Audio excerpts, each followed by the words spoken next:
Well, I think getting the rotation ironed out, seeing how all these guys fit in and how it affects the bullpen guys that will begin spring training as starters, and who could possibly, guys will be stretched out and who could possibly push their way into the rotation. Figuring out our batting order, I think, is something important because there's some people we don't know where exactly they're at, and there's obviously some new people in camp. So I think the importance of the game the last 2 weeks will determine our order a lot. In the beginning, I'm going to let guys get their at-bats, and I think they have to get their timing, and I don't think it's fair to judge. But I think those are – and I think determining some roles in the bullpen will be extremely important as well. You'd like to say that you'll have that all ironed out by the end of spring training, but maybe you don't, and you figure it out as we go. Joe, you had mentioned a lot of new people in camp. It seems like a lot more new faces than there had been the past couple of years. Does that change the way you view things, the way you approach things at all? Well, I think there's probably a little bit more open competition this year, and I'll try to reiterate to the players on a constant basis that you're not going to impress me the first day of camp. You're not going to impress me the first week of camp. Let's get into this. Let's make sure you're in a good place and you're physically ready to go before we start evaluating. And I think name tags are an option. Bruce, you had a question? Right behind you. Joe, if the word "if" has dominated this offseason and looking ahead to what you guys might do this year, what are your expectations? What is your outlook for this team? Well, I think you come into spring training every year with a goal is to win and to be the best that you can be as a club. There are a lot of things that we do need to iron out, probably more than I can remember. Some of it because of injuries, some of it because of new faces and how guys fit in and what their role is. But I think this team has a chance to be really good. We need to do a better job of staying healthy than we've done the last 2 years, but I think we have a chance to be really good. George, and then Brian, right in front of you. There you go. George, how are you tan already? Can't answer that. Okay. Sweeney mentioned health aside, but when you look at the health of your rotation, how concerned are you? Well, there's obviously concerns. I think you can start with CeCe until you really get him into the rigors of pitching every fifth day and possibly going, 3 or 4 turns on regular rest. You're not exactly sure how that knee is going to fare. We feel good about it, and we feel good about where he's at right now. But pitching in games is different. I think you could say the same thing about Tanaka. I mean, what he's went through is not really uncommon. I mean, there's been a lot of pitchers that have went through what he's had and have pitched for a substantial period of time before anything has to be done. But in saying that, you've also seen it go the other way. But he threw a bullpen with no concerns yesterday. So, I mean, those two guys you have concerns about. Excited about where Nova is at this point in his rehab process, and we will get him back during the course of the season. But those are probably our two biggest concerns with our rotation. Brian, right in front of you. How do you go about determining a closer, and do you think you could have a co-closer situation with Kansas and Miller?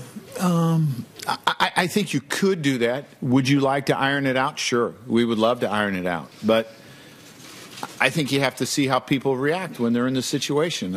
I feel good about both of those guys doing. A number of guys down there, I think, are more than capable of closing, and you'd like to iron it out. But it doesn't hurt to have a guy that has the ability to close if your closer is down for a day or down for a couple days.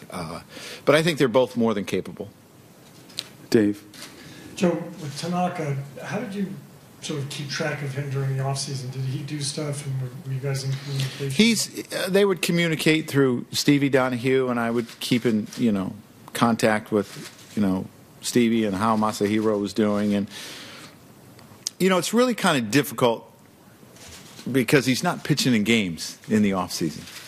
And the fact that he had no issues during the offseason playing catch and doing those things is a great thing. But, again, it's not games. And, a lot of us feel great in the offseason.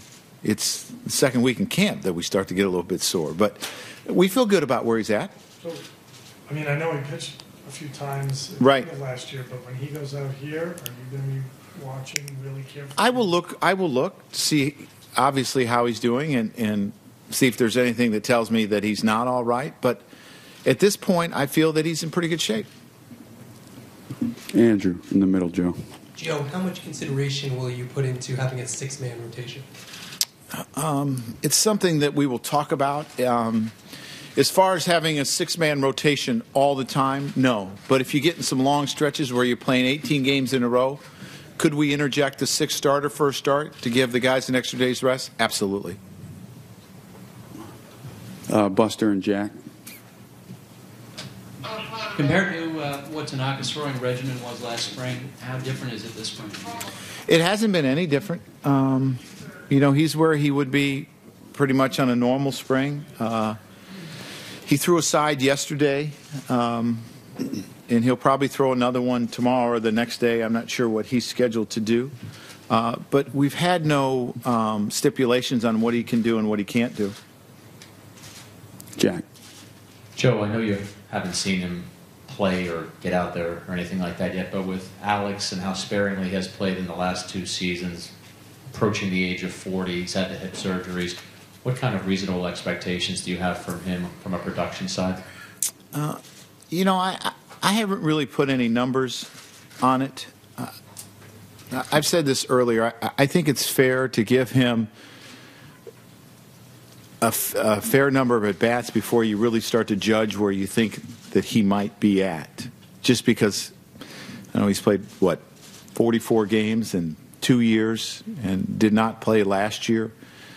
And I think it's going to take him, a good part of spring training just to get his timing down. I remember I asked Jim Fregosi about Raul Ibanez. He was struggling early in camp and in spring training, and it was the 3rd week, and we were, I didn't know Raul, and I had a little bit of concern, and Jim Fregosi said, "Don't worry, just wait till the last week. Judge him on his last week. That will tell you exactly where he's at." And sure enough, Raul got extremely hot the last week, and it looked like Raul Ibanez. And sometimes older players, it takes a little bit longer to get going. Tyler. Joe, how much, I guess, concern or what are your expectations for the offense? A lot of guys over 30, I think 13th in the league in runs scored last year, not what you're used to. How do you expect to get more out of the offense this year? I think with, obviously, a healthy Carlos Beltran, a healthy Mark Teixeira, we expect more production. Brian McCann, who's been here for a year, you incorporate young player in Didi DeGregorius. We believe that there's a lot of talent there, and he's going to be able to help us defensively as well as offensively. Expect there won't be so much on maybe Ellsbury and Girardi's plate this year in moving them around a lot. You can put them in one spot. But I think, let's face it, the key to any order a lot of times is the middle of the order and how they produce. And that's where we need to keep those guys healthy and have the production we expect from them. Billy, before we take your question, I'm going to shift from offense to defense. I want to take a quick Twitter question from Alfredo Negrin. Joe, do you think that a potentially better defensive team can or will translate into more wins? Oh, I think it definitely translates into wins. Run prevention, a lot of times, is just as important as run production. I know that people talk a lot about the run prevention that Kansas City was able to use last year and get to the World Series and almost win a World Series with the bullpen and the run prevention that they had. So I think it's extremely important. I think it will lead to more wins, and I'm excited about our defense.